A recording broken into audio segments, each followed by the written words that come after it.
अभिसंधाय तु फलम दम्भार्थम अभिचयव्यत इज्जते भरत श्रेष्ठ तम यज्ञम विधि राजसम।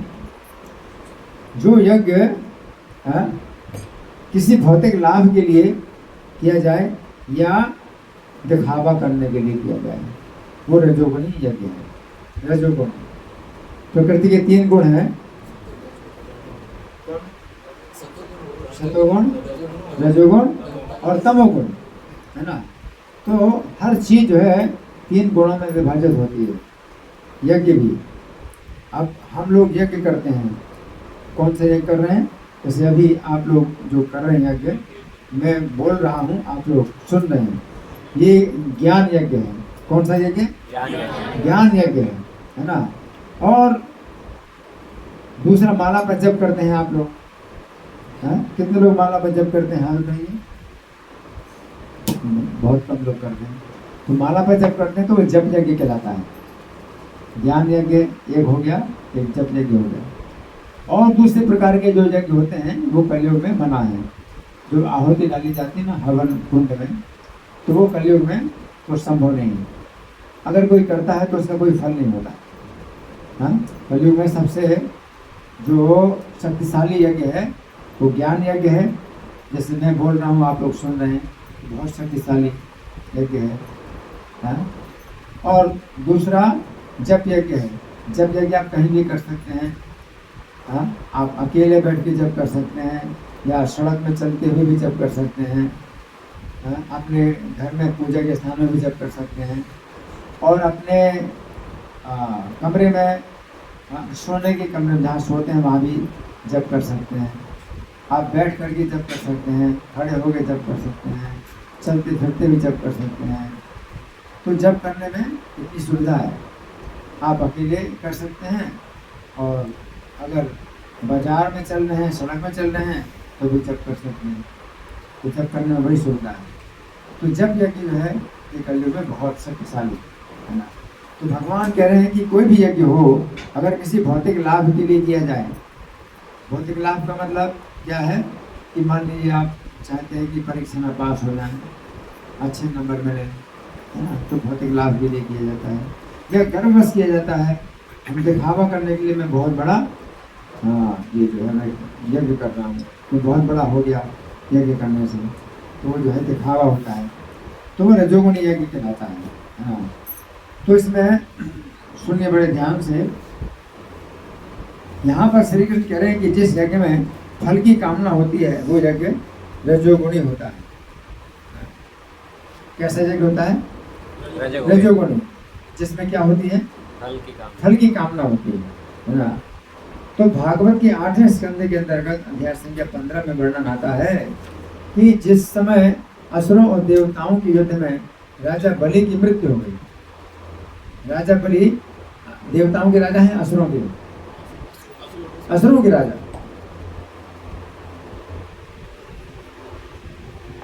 राजा बलि असुरों के राजा हैं। जब देवताओं और असुरों का युद्ध हुआ तो किसकी मृत्यु हो गई? राजा बलि की, असुरों के राजा बलि की मृत्यु हो गई। उस समय शुक्राचार्य ने अपनी विद्या से बलि को जीवित कर दिया।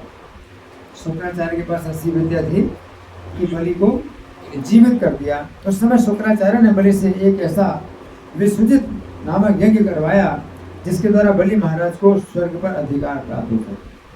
अब देवता लोग रहते हैं स्वर्ग में, तो शुक्राचार्य असुरों के गुरु, तो बलि जो असुरों के राजा हैं उनको जीवित भी कर दिया और एक यज्ञ कराया।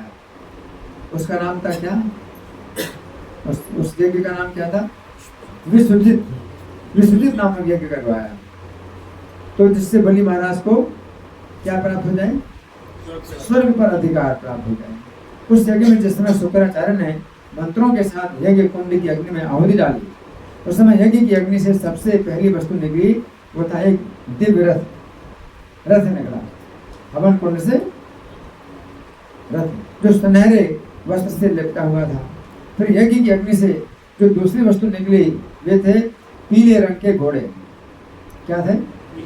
पीले रंग के घोड़े। फिर यज्ञ की अग्नि से तीसरी वस्तु निकली, सिंह के चिन्ह से उनके एक ध्वजा जिसमें चिन्ह किसका है? सिंह का। सिंह के चलने से अंकित ध्वजा, ध्वजा यानी झंडा, पताका। फिर यज्ञ की अग्नि से चौथी वस्तु निकली, सोने से बना हुआ एक दिव्य धनुष, धनुष सोने से बना हुआ धनुष निकला। फिर यज्ञ की अग्नि से पांचवी वस्तु निकली, ऐसे दो तरकस जिनमें बाण कभी भी समाप्त नहीं होगी। तरकस बाण निकालने के लिए तरकस होता है जो बांधा जाता है पीछे, तो दो तरकस ऐसे जिनमें बाण कभी समाप्त नहीं होंगे। हजारों बाण निकालो, करोड़ों बाण निकालो, उसमें बाण कभी समाप्त नहीं होंगे। वो जो है दो तरकस मिले। फिर यज्ञ की अग्नि से छठी वस्तु निकली, एक दिव्य कवच जो कभी टूट नहीं सकता। कवच छाती में लगाया जाता है, अब बाण मारे तो छाती में घुस जाएगा, और कवच है तो वो जो है छाती में नहीं, छाती की रक्षा हो जाएगी, और वो कवच कभी नहीं टूट सकता, है ना। ऐसा कवच निकला। तो युद्ध की इतनी सामग्रियों के द्वारा राजा बलि ने स्वर्ग में पहुंचकर देवताओं पर आक्रमण किया और स्वर्ग पर अधिकार प्राप्त कर लिया। तो यहाँ पर श्री कृष्ण कह रहे हैं कि रजोगुण यज्ञ में फल को सामने रखकर यज्ञ किया जाता है। अब दूसरा रजोगुण यज्ञ कैसा है? दिखावा करने के लिए। एक तो फल की कामना से, दूसरा दिखावा करने के लिए, दिखावा करने के लिए। तो यहाँ पर श्री कृष्ण कह रहे हैं जिस यज्ञ में दिखावा होता है वो यज्ञ भी रजोगुणी है। महाभारत के वन पर्व के अंतर्गत अध्याय संख्या 255 से 257 तक की कथा में वर्णन आता है कि जिस समय दुर्योधन ने कपट पूर्वक पांडवों को जुए में हरा दिया, कपट पूर्वक पांडवों को जुए में हराया, उन्हें वनवास ले लिया, उस समय दुर्योधन के मन में राजसूय यज्ञ करने की इच्छा हुई। इस इच्छा में दुर्योधन की कोई कर्तव्य भावना नहीं थी, बल्कि दिखाने की भावना थी कि पूर्व काल में युधिष्ठिर महाराज ने जैसा राजसूय यज्ञ किया था वैसा मैं भी यज्ञ कर सकता हूँ। तो सब ब्राह्मणों ने कहा कि राजा युधिष्ठिर चूंकि राजसूय यज्ञ कर चुके हैं, अतः उनके जीवन में, उनके कुल में कोई अन्य व्यक्ति यज्ञ नहीं कर सकता। आपके वंश में एक व्यक्ति ने, तो उनके जीवन, जब तक वो जीवन काल है युधिष्ठिर महाराज का, तो आप उनके कुल में कोई दूसरा राजसूय यज्ञ नहीं कर सकता। परंतु एक दूसरा यज्ञ है जिसे दुर्योधन कर सकता है, वो यज्ञ है वैष्णव यज्ञ। अब दुर्योधन ने यह सोचकर इस यज्ञ के द्वारा वो सभी लोगों को दिखा सकेगा कि वो बहुत श्रेष्ठ राजा है, यज्ञ प्रारंभ किया। उस समय दुशासन ने एक दूत से कहा, तुम शीघ्रता पूर्वक द्वैत वन में जाओ और पापी पांडवों को निमंत्रण दे आओ। दुशासन पापी पांडवों को निमंत्रण दे आओ, ताकि वे पांडव देखें कि वे स्वयं कितने कष्ट में हैं और राजा दुर्योधन कितने वैभव में। ये दिखावा था, इस प्रकार का जो दिखावा था। दुर्योधन ने सभी प्रकार से ये यज्ञ शास्त्र विधि के अनुसार किया, परंतु ये दिखाना चाहता था कि वो बहुत बड़ा धर्मात्मा है। उसके यज्ञ में सभी अतिथियों को उत्तम भोजन प्रदान किया गया। दुर्योधन ने सभी को शास्त्र के अनुसार यथा योग्य निवास गृह बनवाकर उन्हें ठहराया था। उसने भांति भांति के रत्न देकर हजारों राजाओं और ब्राह्मणों को विदा किया।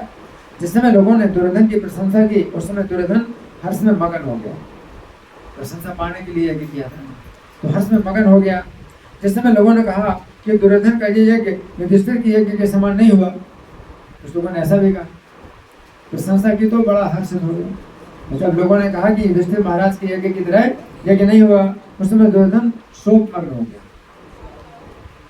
दुर्योधन को यह सुनकर और भी आघात लगा कि यज्ञ तो युधिष्ठिर के यज्ञ की 16वीं कला के बराबर भी नहीं।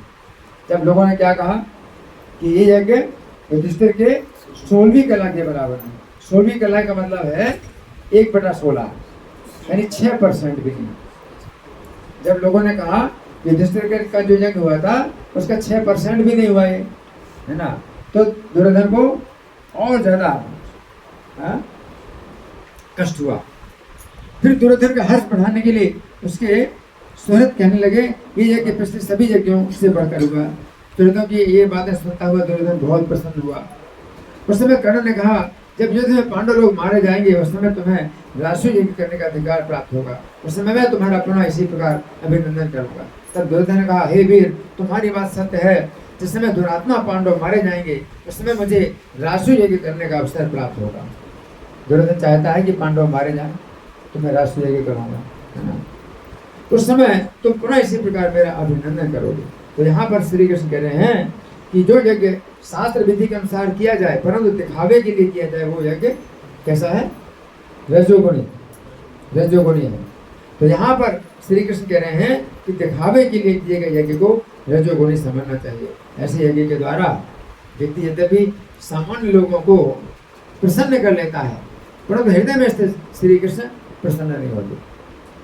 पब्लिक को प्रसन्न कर लिया लेकिन हृदय में स्थित श्री कृष्ण प्रसन्न नहीं होते।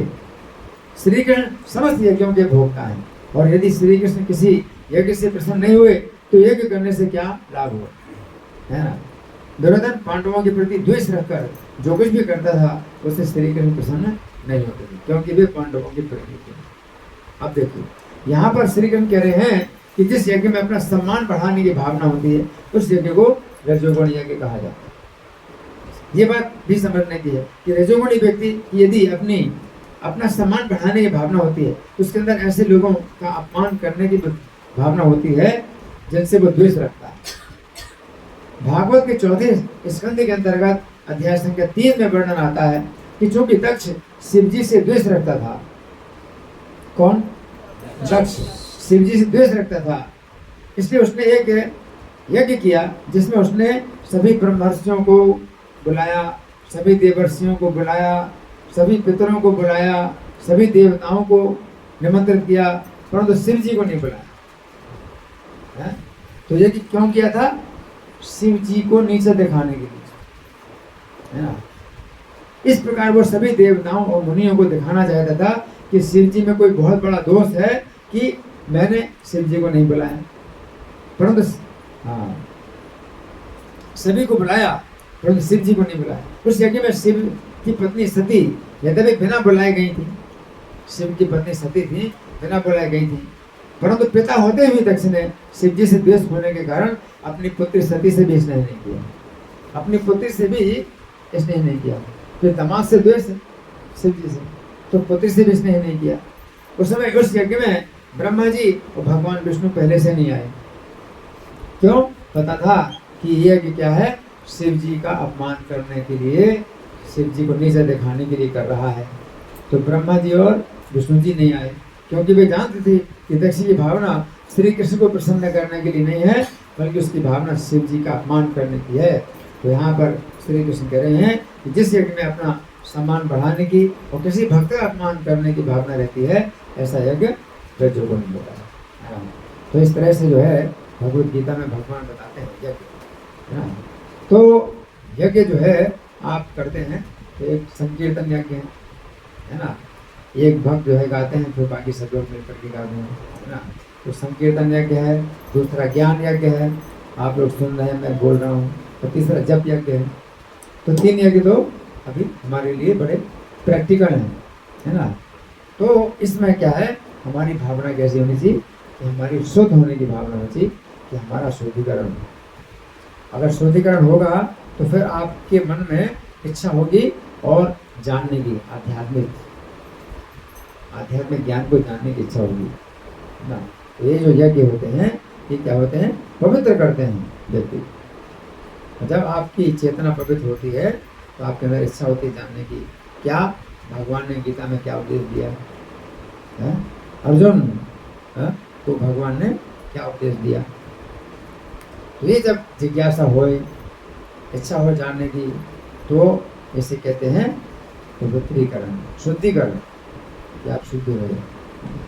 तो देखो प्रत्येक व्यक्ति को सोचना चाहिए कि हमें जो मनुष्य का जीवन मिला है ना, पहली बात है कि ये जो जीवन हमें मिला है मनुष्य का जीवन, है ना, इसके पहले हमने कई जन्म लिए होंगे और पता नहीं कितने जन्मों के बाद मनुष्य का जीवन प्राप्त हुआ, हमें मनुष्य का जीवन प्राप्त हुआ है। और इस मनुष्य के जीवन में हमें सोचना चाहिए कि हमें क्या करना चाहिए इस मनुष्य के जीवन में कि अगले जीवन में अच्छी गति प्राप्त हो। अगले जीवन में तो हमारे शास्त्रों में बार बार बताया गया है कि पिछला जीवन भी था हमारा, अगला जीवन भी होगा। अगर आप नहीं जानते पिछले जीवन में आप क्या थे, लेकिन तो भी है, आपको ये जानना चाहिए कि पिछला जीवन हमारा था, चाहे कुछ भी जाए। मनुष्य का जीवन भी हो सकता है, लेकिन और भी कई जीवन, कोई स्वर्ग से गिर करके मनुष्य का जीवन प्राप्त करते हैं, और कोई नरक से भी आते हैं, मनुष्य जीवन में आते हैं, और कोई पशु पक्षियों के जीवन से भी मनुष्य जीवन में आते हैं। तो हम चाहे स्वर्ग में रहे, इस पिछले जन्म में स्वर्ग में थे, या नरक में थे, या कोई पशु या पक्षी थे, या मनुष्य थे, लेकिन हम थे, ये बात जो है समझना। और अगले जीवन में भी हम रहेंगे, हम रहेंगे। आज की शिक्षा ये बात नहीं सिखाती, लेकिन ये सबसे ज़्यादा जरूरी है। और अगर हम अगले जीवन में रहेंगे तो अगले जीवन में हमारी कैसी गति होगी, उस पर भी विचार करना चाहिए। अगले जीवन में हमें स्वर्ग भी मिल सकता है कि स्वर्ग में हम जाएं, ये भी हो सकता है।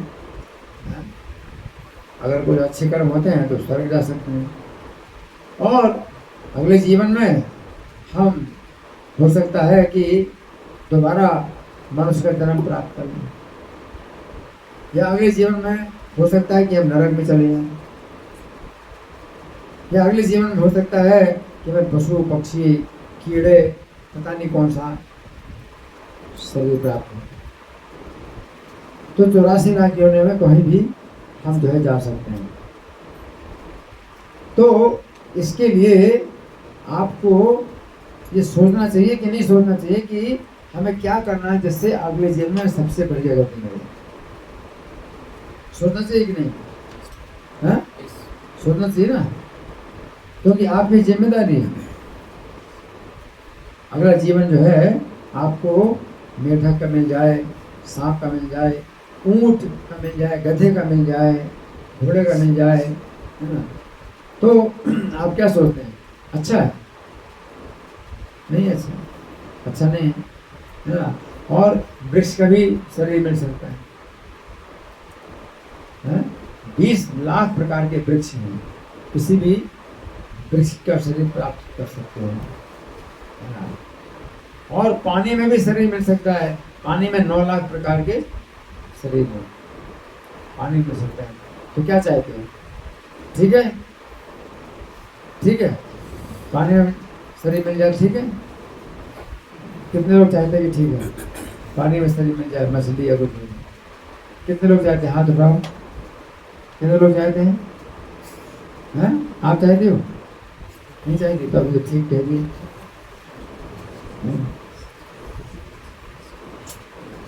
देखो, तो सबसे अच्छी गति क्या हो सकती है? नरक में भी जा सकते हैं। तो क्या चाहते जाना नरक में? नहीं चाहते, नरक में कोई नहीं जाना चाहेगा। और स्वर्ग में, अगर स्वर्ग में जा सकते हैं, स्वर्ग में जाना चाहते हैं? नहीं, क्यों नहीं?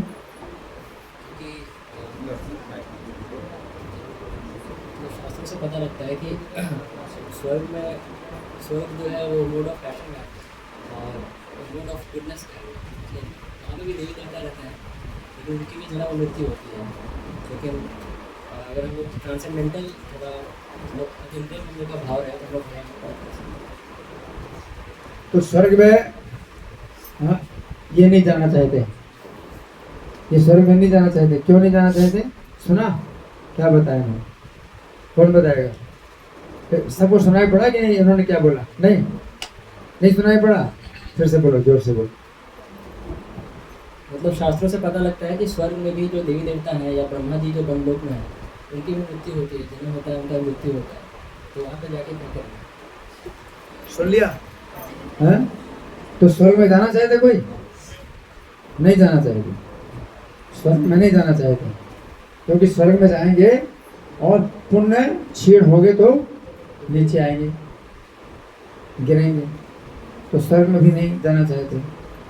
अब बताओ, नरक में भी नहीं जाना चाहते, स्वर्ग में भी नहीं जाना चाहते, तो पशु पक्षी के शरीर में जाना चाहते हो? हैं? जाना चाहते हो? नहीं। क्यों? पशु पक्षी शरीर में क्यों नहीं जाना चाहते? बोलो, कौन बताएगा? हाँ तो साहब, पशु पक्षी शरीर में क्यों नहीं जाना चाहते? उत्तर कौन बताएगा? पशु पक्षी शरीर में क्यों नहीं जाना चाहते? अच्छा तो है, कुत्ता, बिल्ली, चूहा, नहीं नहीं ठीक है, नहीं है, क्यों है? लो माइक पर बोलो, कौन बोलेगा?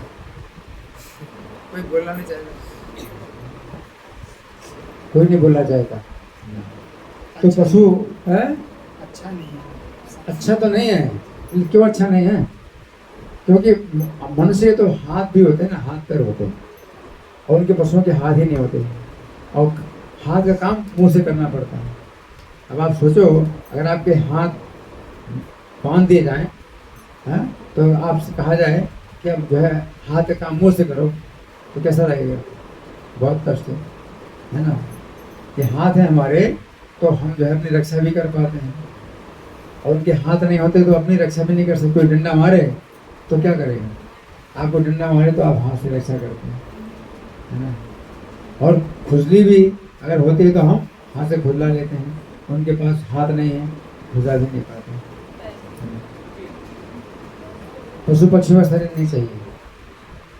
तो अब सुनो, सब लोग सुनो ध्यान से, पशु पक्षी का शरीर भी नहीं चाहिए, और वृक्ष का शरीर चाहिए।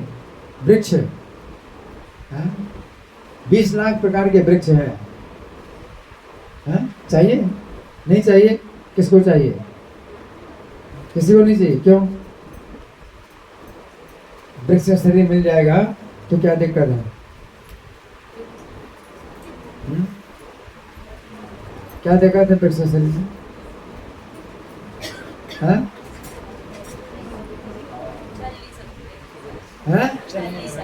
चल नहीं सकते। हाँ, चल नहीं सकते, है ना। तो फिर स्वर्ग में भी नहीं जाना, और वृक्ष का शरीर भी नहीं पाना, तो पशु पक्षी का शरीर नहीं पाना, नरक में भी नहीं नरक में भी नहीं जाना, तो फिर क्या चाहते हो? क्या चाहिए? हैं? मनुष्य का शरीर दोबारा चाहिए। तो मनुष्य का शरीर दोबारा चाहिए, है ना। अगर मनुष्य का शरीर दोबारा चाहिए तो मनुष्य के शरीर में आपको कौन सा सुख मिलता है? इसमें भी जन्म है, मरण है, बुढ़ापा है, बीमारी। अगर आपको जो है सही प्रकार से अगर विचार करें तो मनुष्य के शरीर में भी क्या है? जन्म का कष्ट है, बुढ़ापे का कष्ट है, बीमारी का कष्ट है, और फिर मृत्यु होगी। तो मनुष्य का शरीर क्यों पाना चाहते हैं?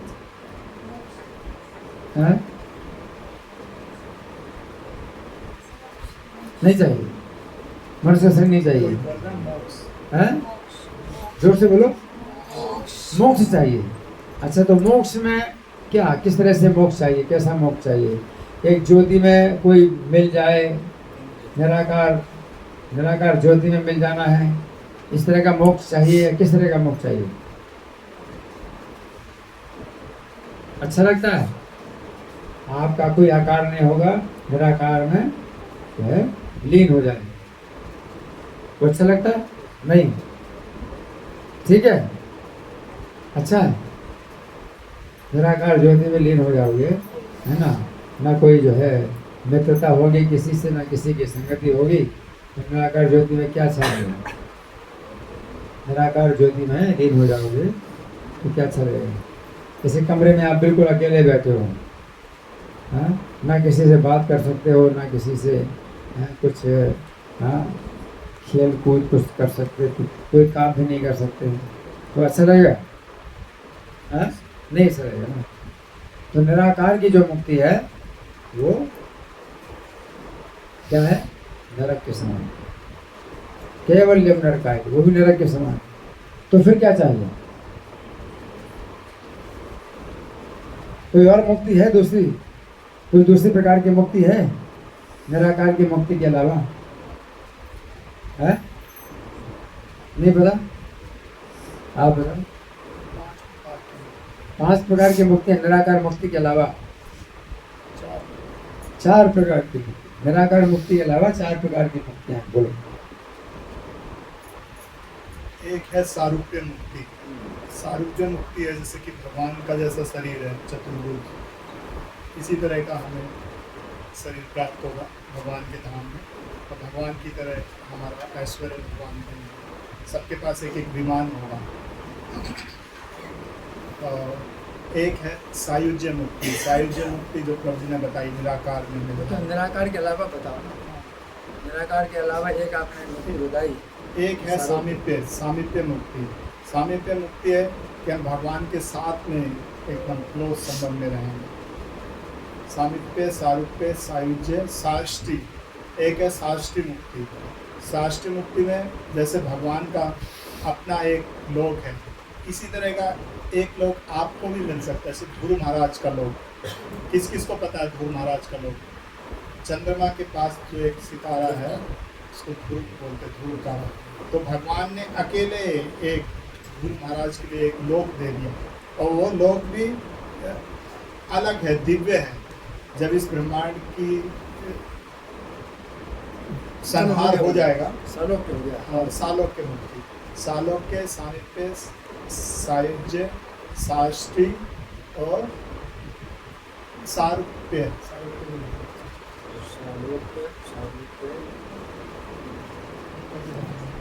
चार प्रकार की मुक्ति है। एक तो है सालोक्य मुक्ति, है भगवान के लोक में निवास करना, वैकुंठ में आप जा सकते हैं, सालोक्य मुक्ति।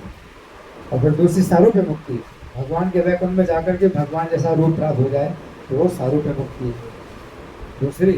और तीसरी सामीप्य मुक्ति, भगवान के निकट, है ना। और चौथी साष्टी, भगवान के समान ऐश्वर्य। तो 4 प्रकार की मुक्तियाँ निराकार मुक्ति के अलावा।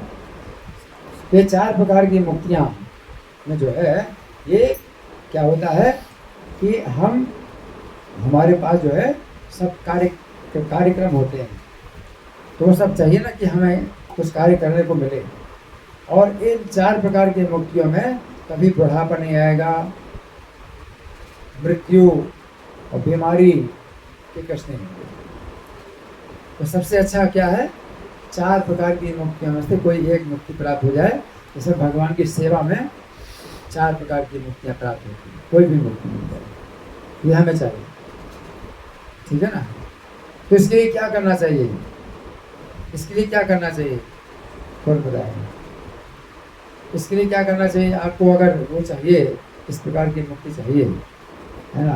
आप नहीं चाहते कि स्वर्ग में जाएं, आप नहीं चाहते नरक में जाएं, आप नहीं चाहते वृक्ष बने, आप नहीं चाहते मछली पानी के जंतु बने, या पेड़ पौधे बने, या पशु पक्षी बने, आप स्वर्ग में भी नहीं जाना चाहते हैं, तो आपको 4 प्रकार की मुक्ति में से कोई एक मुक्ति चाहिए। तो उसके लिए क्या करना चाहिए कौन बताएगा?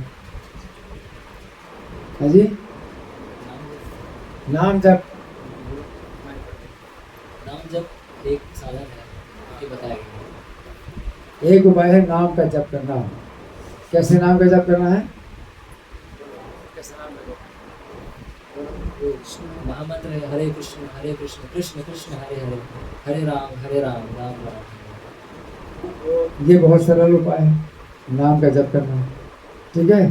तो नाम का जप करना, लेकिन नाम का जप जो है हमेशा नहीं होता, क्योंकि मन जो है ऊब जाता है। तो इसके लिए फिर हमें क्या करना चाहिए? हमें सुनना चाहिए। हमें भगवत गीता के जो शब्द हैं, भगवान के शब्द हैं, सुनना चाहिए, जिससे हमें हमेशा ये चेतना में रहे कि हम क्यों नाम जप करें। आप नाम जप करते हैं तो आपका मन पूछता है कि तुम क्यों नाम जप कर रहे हो, इसमें तो कुछ भी सुख नहीं मिल रहा, नाम जप क्यों कर रहे हैं? तो उसका उत्तर देने के लिए आपकी बुद्धि में जो है चाहिए उत्तर, आपकी बुद्धि में उत्तर चाहिए कि आपकी बुद्धि उत्तर दे सके, है ना। इसके लिए आपको बार बार सुनना है, बुद्धि को अपना तेज करना है। बुद्धि को तेज करने के लिए आपको क्या करना है, बार बार सुनना है, इसलिए प्रवचन सुनना चाहिए। और प्रवचन आप अभी भी सुन रहे हैं, अभी आप सुन रहे हैं प्रवचन, तो क्या उपाय है कि अब जैसे हम तो चले जाएंगे और प्रवचन करने वाला कोई नहीं है, तो फिर आप कैसे प्रवचन सुनेंगे? इसका क्या उत्तर है, क्या जवाब? कोई उपाय है प्रवचन सुनने का? आप अपने घर में भी प्रवचन सुन सकते हो, कोई उपाय है? अजय जोर से बोलो। फोन से?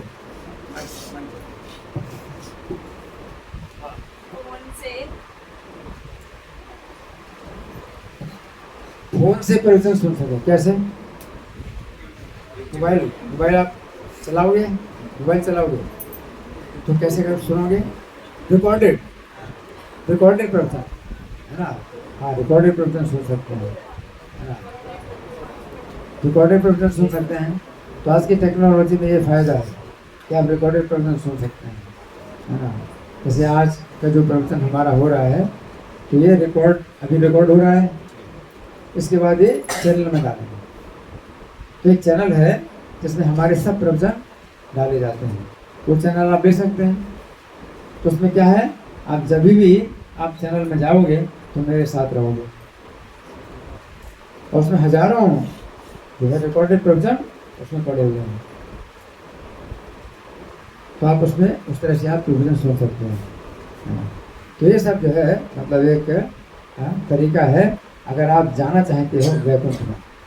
अच्छा, अब अगर इस जीवन में अगर मान लीजिए कि ये विधि पूरी नहीं हो पाई कि आपको कृष्ण भगवान का प्रेम प्राप्त हो गया, क्योंकि प्रेम प्राप्त होना चाहिए तब आप वैकुंठ में जाएंगे।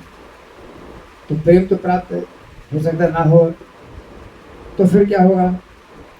अगर आपने प्रयास किया, आप प्रवचन सुनते हैं और नाम का जप करते हैं, प्रवचन सुनते हैं, और अगर आप वैकुंठ में नहीं जा पाए, तो क्या फिर सब बेकार हो गया? क्या उत्तर है?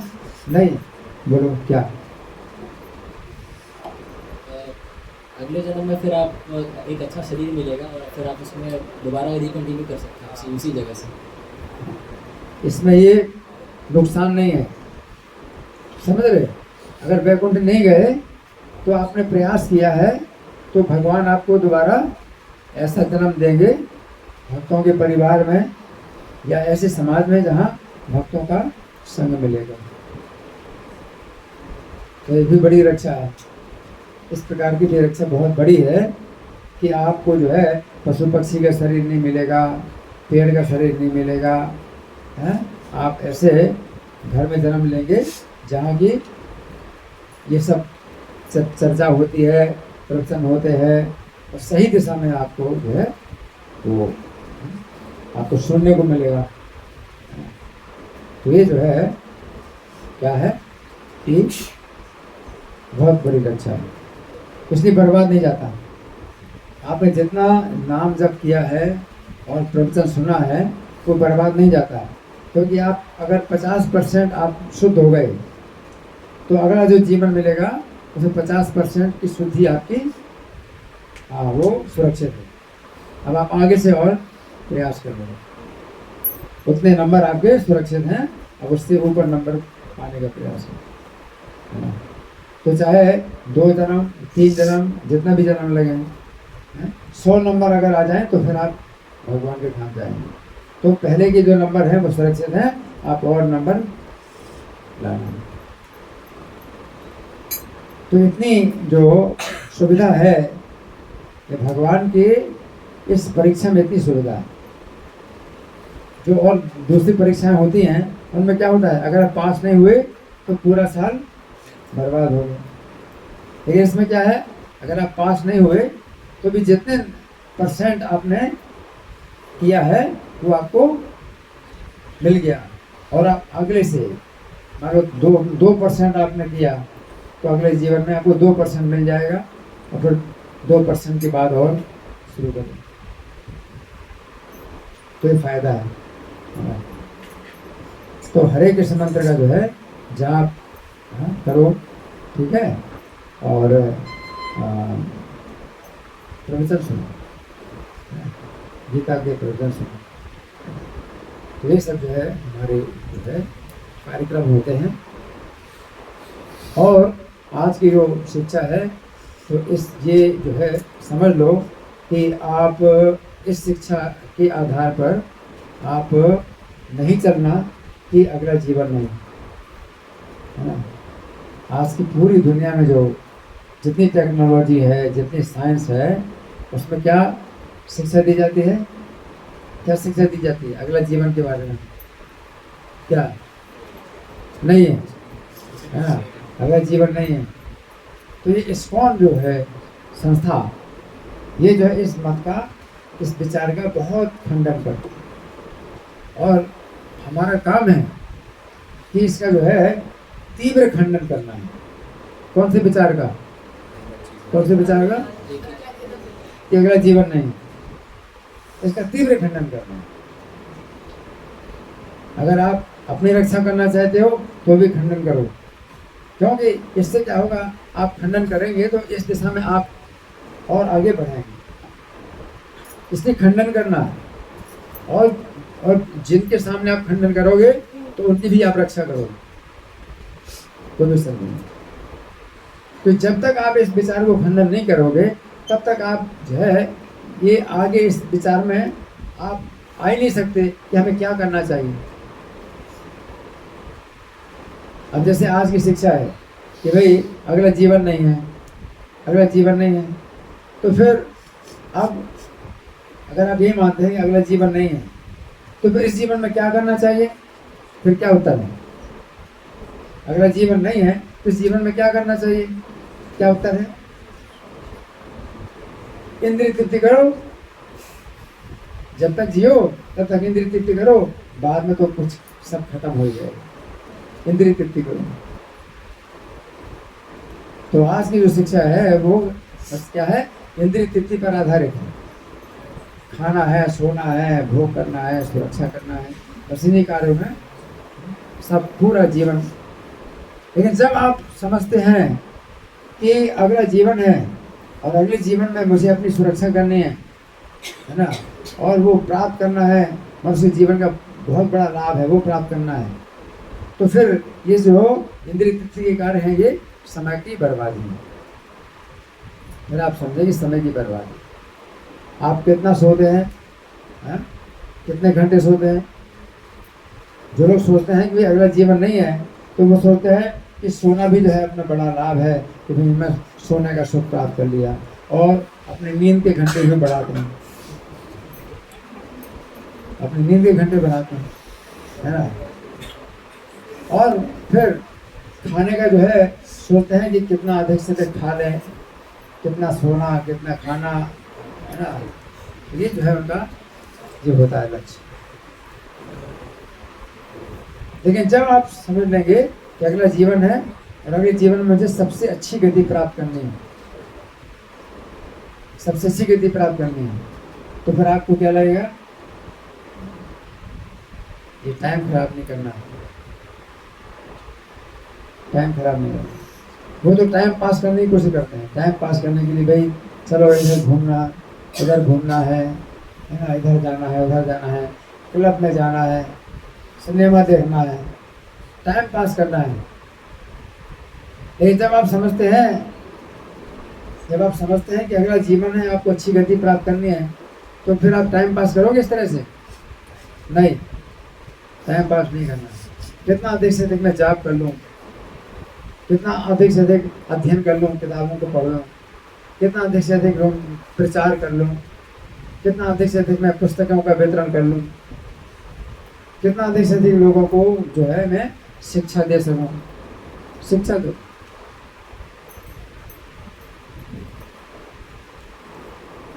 तो ये जो आज का जो प्रवचन है जो मैं कर रहा हूँ, वो इसलिए नहीं कर रहा हूँ कि केवल आपने सुन लिया और बस हो गया, बस पूरी बात इतनी होगी, ऐसा नहीं है।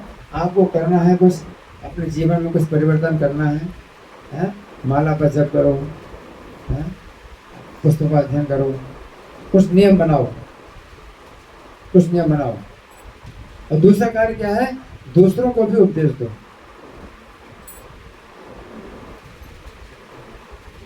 हमारा जो है ये आंदोलन चैतन्य महाप्रभु ने शुरू किया है। वो कहते हैं, जा रे देखा तारे कहो कृष्ण देश, जिसको देखो उसको कृष्ण उपदेश करो। हमारा आज्ञा गुरु है या तार एक देश, हमारी आज्ञा से गुरु बनो सब लोग, आप सब लोग गुरु बनो और सब पूरे देश का उद्धार करो।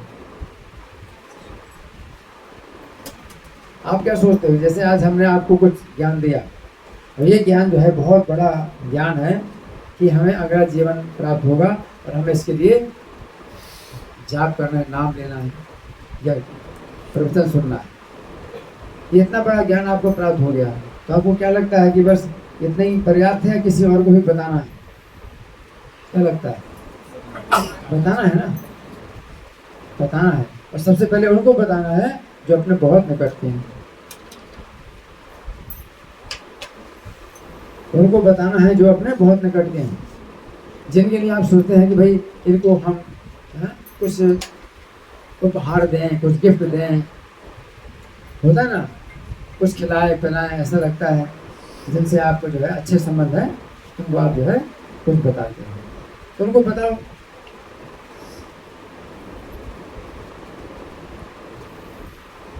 तो सबको बताओ।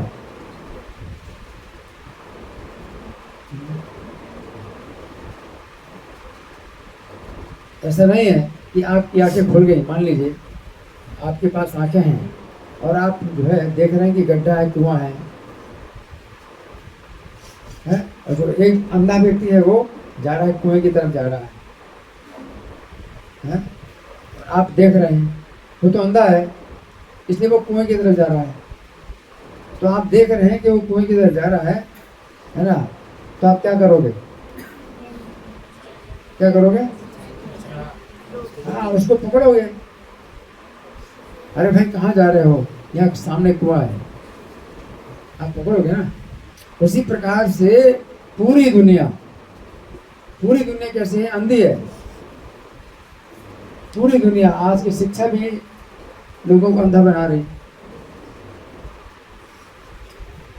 आज की शिक्षा भी लोगों को अंधा बना रही। तो आपका क्या काम है, क्या करना चाहिए आपको? हाँ, रोकना चाहिए, रोकना चाहिए।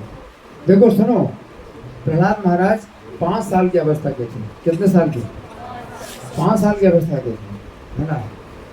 तो पढ़ते थे, गुरुकुल में पढ़ते थे। तो जब गुरु जी अपने काम में चले जाते, कुछ काम लग जाता था, तो बच्चे जो है खेलने लगते थे। क्या करते थे? खेलने लगते थे। 5 साल के बच्चे खेलेंगे तो खेलते थे, और प्रहलाद महाराज बैठे अपने चुपचाप, वो खेल नहीं रहे। तो बच्चे जो है बुलाते प्रहलाद महाराज को कि अरे प्रहलाद आओ, अभी तो गुरु जी चले गए, गुरु जी नहीं है, आओ खेलो, आओ खेलो। तो प्रहलाद क्या बोले? प्रहलाद बोले नहीं नहीं नहीं, मुझे खेलना नहीं है, आप लोग आओ, मेरी बात सुनो। तो सबको बुला लिया। हाँ? किसने बुलाया? किसने बुलाया? प्रहलाद महाराज ने बुलाया सबको कि खेलना नहीं है, इधर आओ, हाँ? सुनो मेरी बात सुनो। तो प्रहलाद ने सबको बुला दिया, और वो बच्चे जो है आप सुनने लगे। तो प्रहलाद महाराज ने सबसे पहला उपदेश दिया, कौमार आचरित प्राज्ञो धर्मान भागवतान, कि जब बचपन की अवस्था से ही व्यक्ति को जो है धर्म का पालन करना चाहिए, यानी नाम का जप करना चाहिए और प्रवचन सुनना चाहिए। तो 5 साल की अवस्था से ही शुरू कर देना चाहिए। तो प्रहलाद महाराज अपने सहपाठियों को सिखा रहे हैं। दुर्लभम मानुषंदम, मनुष्य जन्म दुर्लभ है, बहुत मुश्किल से प्राप्त होता है। तदपि अध्रुवम, फिर भी आपके हाथ में नहीं है कि बना रहेगा। अगर आप कहें कि बड़ी मुश्किल से तो मनुष्य जन्म मिला है, लेकिन अब तो मिल गया, अब तो हम बने रहेंगे, तो क्या सही है? नहीं, कभी छूट सकता है। मान लीजिए कि हम अभी कमरे से बाहर निकले और शरीर छूट जाए, क्या पता, ऐसे हो भी जाता है ना। बैठे बैठे चलते चलते ही जो है किसी का शरीर छूट जाता है। तो मनुष्य जन्म दुर्लभ है, बहुत मुश्किल से मिला है, लेकिन तो भी कोई गारंटी नहीं है कि बना रहेगा। क्या गारंटी है किसी की? 10 साल की, 5 साल की गारंटी है कोई? किसी के पास गारंटी है? 7 दिन की गारंटी है, 5 दिन की गारंटी, 1 दिन की गारंटी है? नहीं, कोई गारंटी नहीं है ना। तो अध्रुवम और अर्थतम, इसका बहुत बड़ा लाभ है। तो बहुत बड़ा लाभ क्या है? क्या करना चाहिए? बोलो। नाम जप करना चाहिए। और क्या करना चाहिए? प्रवचन सुनना चाहिए। तो ये जो है बहुत बड़ा लाभ है। तो जितना समय खाली हो उसको बर्बाद नहीं करना। नाम जप करना है या प्रवचन सुनना है, किताब पढ़ना है, किताबें पढ़ना है, तो ये कार्य है। ठीक है। अब आप लोगों की ओर से कोई प्रश्न है या मैं प्रश्न करूँ? किसी का कोई प्रश्न है या मैं प्रश्न करूँ? नहीं है? मैं प्रश्न करूँ? ठीक है, मैं प्रश्न कर रहा हूँ। अच्छा ये बताइए, मनुष्य जीवन दुर्लभ बताया गया, तो कोई कहेगा कि मनुष्य जीवन दुर्लभ कहाँ है? कितनी जनसंख्या बढ़ती जा रही है? मनुष्य की जनसंख्या तो बहुत बढ़ती जा रही है। कितनी जनसंख्या भारत की है? कितनी? 1,40,00,000,000। 1,40,00,000,000 की संख्या है भारत की, और बढ़ती जा रही है, और बढ़ती जा रही। तो जो शास्त्र कहते हैं कि मनुष्य जन्म दुर्लभ है, तो कोई कहेगा कि कहाँ दुर्लभ है? जनसंख्या तो बढ़ती जा रही है। तो क्या उत्तर है?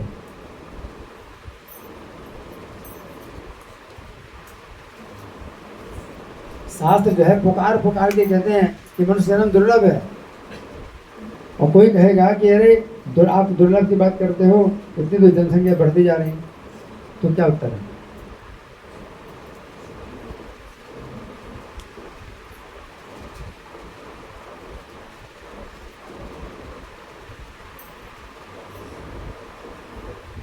बोलो। मनुष्य के पास कॉन्शियसनेस है जो लो, बाकी माइक, जीव माइक। जंतु के पास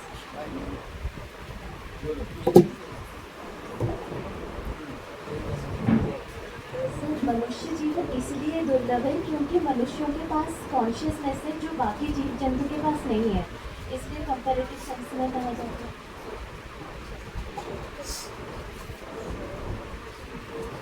नहीं, मनुष्य जीवन दुर्लभ आपने कहा, ठीक है, लेकिन अगर कोई कहे कितनी जनसंख्या बढ़ रही है, तो इसका क्या होता है? सारे लोग इंद्रिय तृप्ति में लगे पड़े हैं। सारे लोग इंद्रिय तृप्ति में लगे पड़े हैं, तो वो इसलिए इंद्रिय तृप्ति में लगे पड़े हैं कि मनुष्य जीवन तो मतलब बड़ी आसानी से मिल रहा है, कितनी जनसंख्या बढ़ रही है, इसका क्या होता है? तो क्या ठीक है, हम इंद्रिय तृप्ति में लगे हैं, क्या दिक्कत है? जनसंख्या तो बढ़ती जा रही है, तो क्या उत्तर है?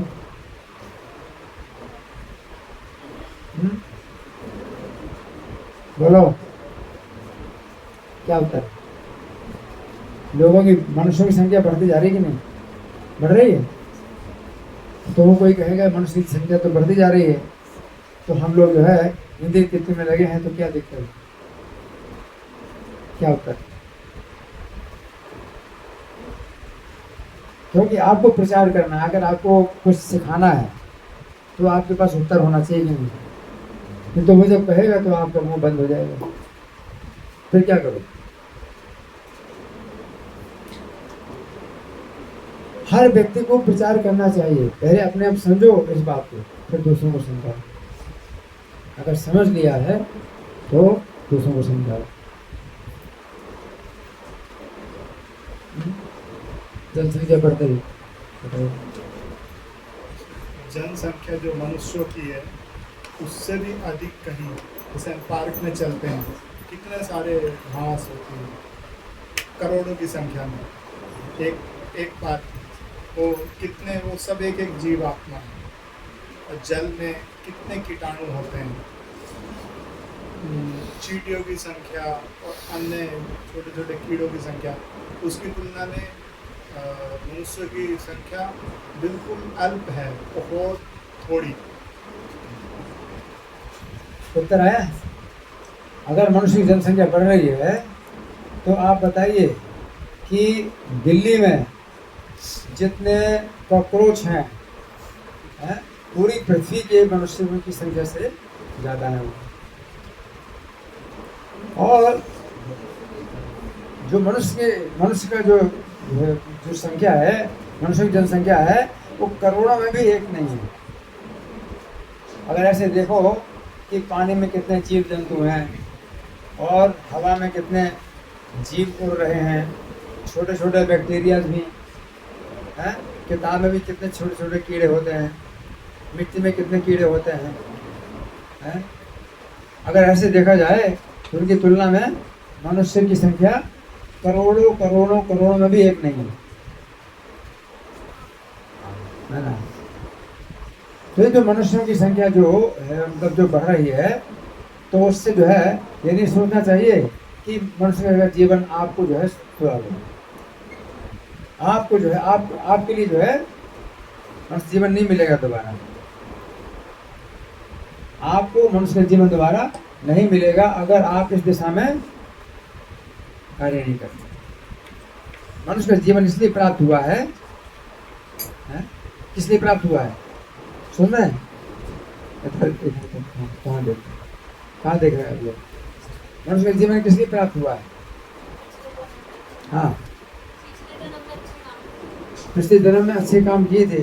अब मनुष्य का जीवन आपको क्या करने के लिए प्राप्त हुआ है? क्या करना चाहिए? भक्ति करना चाहिए। अगर नहीं करोगे तो हाँ, मनुष्य का जीवन नहीं मिलेगा। मनुष्य का जीवन नहीं मिले। जनसंख्या अगर बढ़ रही है तो अलग बात है, लेकिन अगर हम भक्ति नहीं करेंगे तो मनुष्य का जीवन नहीं मिलेगा। अगर जनसंख्या बढ़ रही है तो वो तो ऐसा है कि भाई पशु पक्षियों से वो भोगने के बाद मनुष्य जीवन में आ रहे हैं, या स्वर्ग से गिर रहे हैं, या नरक से आ रहे हैं, तो मनुष्य की संख्या मान लो बढ़ रही तो उससे वो अलग बात है। लेकिन इसका ये थोड़ी मतलब है कि मनुष्य की संख्या बढ़ रही है तो आप इंद्रिय तृप्ति में लगे तो आपको मनुष्य जीवन बार बार मिलेगा। अगर आप इंद्रिय तृप्ति में लगे हैं तो आपको मनुष्य का जीवन नहीं मिलेगा, क्योंकि इंद्रिय तृप्ति तो कुत्ते बिल्ली भी करते हैं। तो आप जो है उन्हीं योनियों में जाएंगे, इंद्रिय तृप्ति करने वाले जो कुत्ते बिल्ली बने उन्हीं जाएंगे। मनुष्य की जो संख्या बढ़ रही, जनसंख्या बढ़ रही है, इसका यह मतलब नहीं है कि जो मनुष्य पहले थे वो दोबारा मनुष्य बन रहे हैं। ऐसा नहीं कि जितने मनुष्य पहले थे वो दोबारा जो है मनुष्य बन रहे हैं, ऐसा नहीं।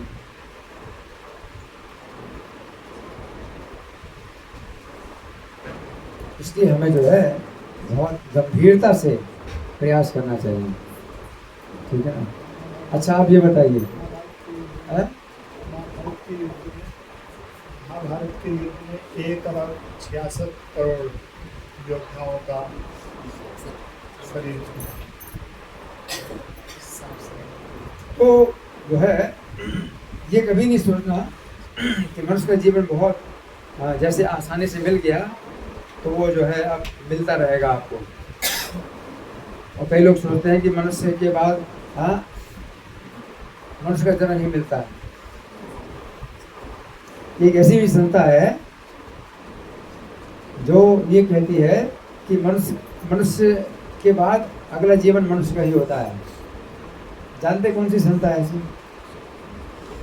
नहीं जानते? नहीं जानते? एक संस्था है,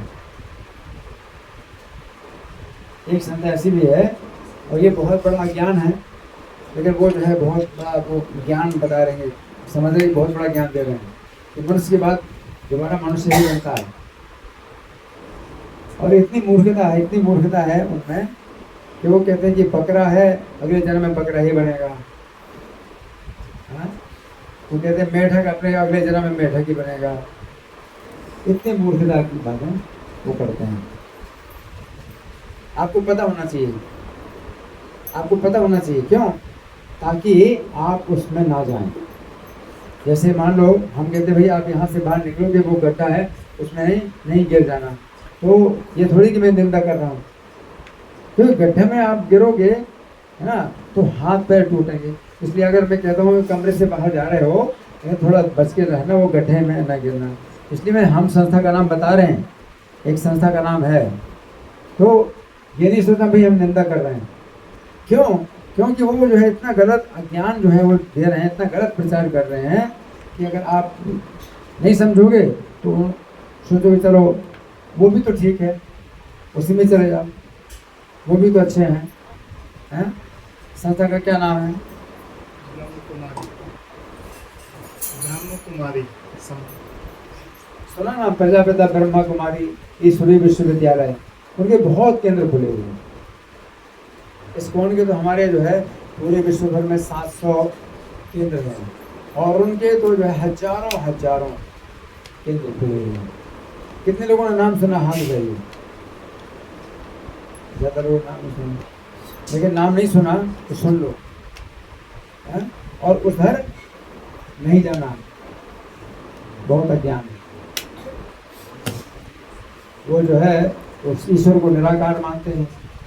तो बहुत से मतलब ऐसे गलत जो धारणाएं हैं, सिद्धांत हैं, उनके वो जो है वो देते हैं, ऐसे नहीं।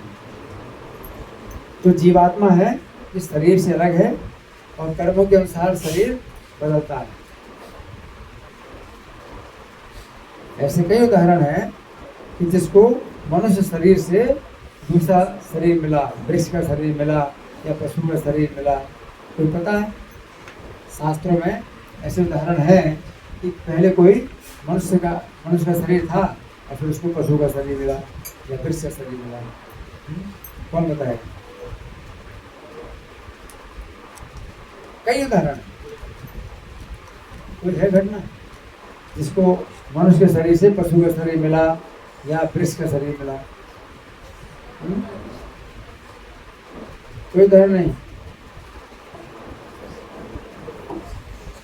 भरत महाराज थे, उनको हिरण का शरीर प्राप्त हुआ, हिरण का चिंतन करने से। हाँ आप बताओ अभी क्या करें? आप सुन रहे, हम लोग कुछ बोल रहे हैं, आप कुछ नहीं सुन रहे। यहाँ पर आप बातें करने के लिए आए हैं, तो फिर क्या फायदा? हमारे आने का क्या फायदा? क्या बोला मैंने या इन्होंने क्या बोला? क्या सुना? आपने सुना? कौन बताएगा? यहाँ अगर आपस में बातें करना है तो हमारे आने का क्या फायदा है? इसलिए हम आए हैं कि आप लोग आपस में बातें करें। क्या बताया इन्होंने? कौन बताएगा? हाँ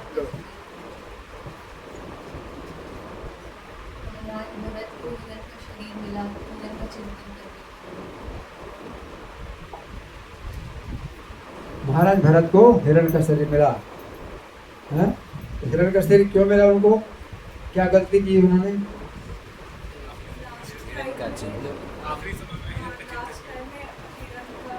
अपने आखिरी समय में उन्होंने हिरण का चिंतन किया। आखिरी समय में हिरण का चिंतन किया है ना। तो फिर हमारा तो यही कहना है, चलो ठीक है, आखिरी समय में हम भगवान का नाम ले लेंगे, तो अभी जीवन भर हम करो, खूब मस्ती करो, और अंत काल में हम भगवान का नाम ले लेंगे तो वैकुंठ पर चले जाएंगे। इतना सब जरूरत क्या करने की कि आप प्रवचन सुने और बार बार जो है नाम जप करें, ये क्या जरूरत है? खूब मस्ती करो और अंत में हम भगवान का स्मरण कर लेंगे और वैकुंठ चले जाएंगे। ठीक है? सही है? सही है? ठीक है, फिर यहाँ आने की जरूरत नहीं है आपको। हाँ बोलो, सही है? सही है कि गलत? गलत है। क्यों गलत है? कौन बताएगा? क्या गलत?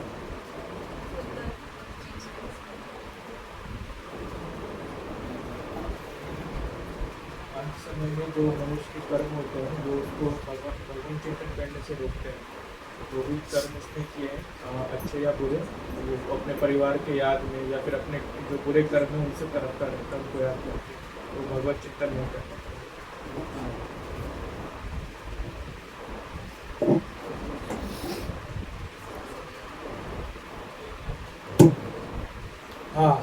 तो भगवान का चिंतन नहीं होगा। अगर जीवन भर आपने मस्ती की है तो मरते समय आपको वही याद आएगी जो जीवन भर आपने चिंतन किया। मरते समय आपको कुछ नया चिंतन नहीं हो सकता आपका जो जीवन भर किया है, क्योंकि उस समय शक्ति नहीं होती है सोचने की। सोचने की शक्ति खत्म हो जाती है। जो जीवन भर अभ्यास किया बस वही आप सोचेंगे और नया कुछ नहीं सोचेंगे। इसलिए आपको जीवन भर अभ्यास करना है। अंतकाल में जो परीक्षा है उसका प्रश्न आउट हो गया है, प्रश्न आउट है। आपको क्या करना है? हरे कृष्णा। अंतकाल में क्या करना चाहिए? पास होने के लिए, परीक्षा पास है, अंतिम परीक्षा को पास करने के लिए क्या करना है? हरे कृष्णा। तो बहुत सरल है। अब इसमें क्या करना है? ज़्यादा तैयारी करने की हमको पता है जवाब क्या है, तो क्या जरूरत है इतना सब? आप नाम जप कर रहे हैं और प्रवचन सुन रहे हैं, हरे कृष्ण तो करना है अंतकाल में, तो हो जाएगा? नहीं होगा, नहीं होगा, है? नहीं होगा। क्यों? क्योंकि जैसे आपको सिर दर्द हो रहा है उस समय भी हरे कृष्णा नहीं मुझसे निकलता है। जिस समय आप सड़क में चल रहे हैं और सामने ट्रक आ जाता है उस समय आपके मुंह से क्या निकलता है? ओ बाप रे, हरे कृष्ण निकलेगा? नहीं निकलेगा। इसके लिए बहुत अभ्यास करना है। और आपकी छोटी छोटी परीक्षाएं होती हैं। क्या? आपका कभी सिर दर्द होता है, कभी पेट में दर्द होता है, और कभी जो है बड़े जो है अशुभ समाचार मिलते हैं। उस समय आप कितना हरे कृष्ण बोलते हैं? आप छोटी छोटी परीक्षाओं को पास करो। आप सीढ़ी चढ़ रहे हैं, सीढ़ी उतर रहे हैं, मानो पैर फिसल गया तो आपके मुंह से हरे कृष्णा नहीं निकलता है। अभ्यास करो, अभ्यास करो कि आप हरे कृष्णा बोल सकें। इसलिए नाम की संख्या जरूरी है। अब कोई कहता है कि आप हमको नाम की संख्या क्यों पूरी करें, हम नाम की संख्या क्यों पूरी करें? हम तो वैसे हमेशा करते रहते हैं, हम तो हमेशा बोलते रहते हैं, फिर नाम की संख्या पूरी करने की क्या जरूरत है? इसका क्या उत्तर है? कोई कहता है हम तो हमेशा बोलते रहते हैं हरे कृष्णा, अगर माला पर जप करने की क्या जरूरत है? इसका क्या उत्तर है?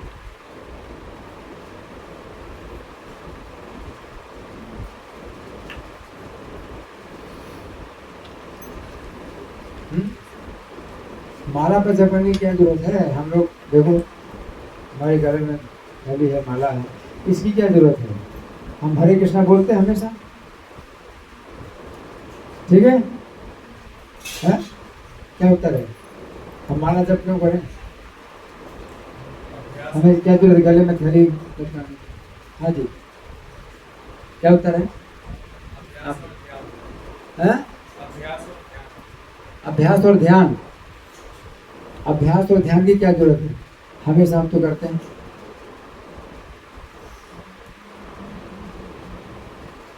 हमेशा करते हैं, क्या उत्तर है?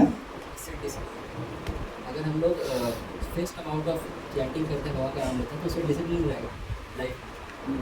डिसिप्लिन रहेगा तो कई बार ऐसा होता है कि किसी दिन ज़्यादा नाम लेते हैं, अगर रैंडमली लेंगे तो किसी दिन ज़्यादा लेंगे, किसी दिन कम लेंगे, किसी दिन नहीं भी ले सकते हैं। लेकिन अगर फिक्स रहेगा तो रोज़ लेंगे। हाँ, इसका मतलब ये जो कहते हैं कि हम हमेशा नाम लेते हैं वो गलत बोल रहे हैं, क्योंकि हमेशा नाम आप नहीं ले रहे हैं। आपके दिमाग में तनाव है, चिंता है, तो आप नाम नहीं ले रहे। लेकिन आप जब संख्या करते हैं कि संख्या करनी पूरी, तो आपकी चिंता हो जाती है कि मुझे करना है पूरी। तो और हजारों चिंताओं में एक चिंता ये भी हो जाती है कि मुझे संख्या पूरी करनी है। अगर आप ये चिंता नहीं लोगे तो फिर यही होगा कि कोई भी परेशानी होगी, तो आप नहीं करोगे, ठीक है ना? ये चिंता जो है, कभी चिंता है, कभी जो है मन में बहुत दूषित विचार आ रहे हैं, गंदे विचार आ रहे हैं, है ना? आप नाम नहीं ले रहे। लेकिन अगर आपकी चिंता है तो चाहे मन में कितना भी दूषित विचार आए, कि तनाव आए, चिंता आए, गुस्सा आए, लेकिन आपकी चिंता है कि मुझे करना है तो आप करेंगे। तो नाम जप है करना है, और ये जो है आपका उतनी जरूरी है जितना आपका खाना और सोना। तो संख्या पूरी करना उतनी जरूरी है खाने और सोने की तरह। चाहे आपको बिल्कुल टाइम ना मिले, कभी खाने के लिए टाइम निकालेंगे, जरूरी है ना, तो खाने के टाइम निकाल दें।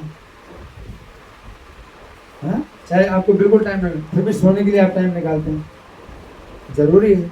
उसी तरह से नाम लेना जरूरी है, तो आप टाइम निकालते हैं कि मुझे 2 माला या 3 माला या 16 माला मुझे पूरी करनी है, तो आप चिंता करते हैं और दूसरे काम छोड़ करके भी आप अपनी नाम संख्या पूरी करते हैं। इसलिए नाम की संख्या निश्चित होना चाहिए कि कितना करो, ठीक है ना।